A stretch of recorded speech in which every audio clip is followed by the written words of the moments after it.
La maquette qui va être présentée met en évidence la coopération entre plantes et bactéries permettant d'injecter et de stabiliser le carbone dans le sol.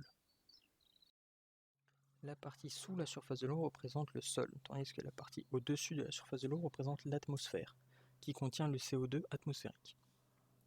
À l'arrière de la maquette se trouve une image représentant une plante qui se développe à la surface de ce sol.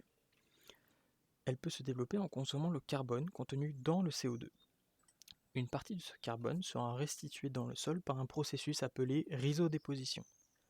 Les rhizodépôts formés, représentés par les balles oranges, pourront être stabilisés dans le sol, notamment après avoir été transformés par les bactéries du sol. De cette manière, la plante et les bactéries travaillent en coopération pour pomper le carbone du CO2 atmosphérique et le stabiliser dans le sol sous forme de carbone organique.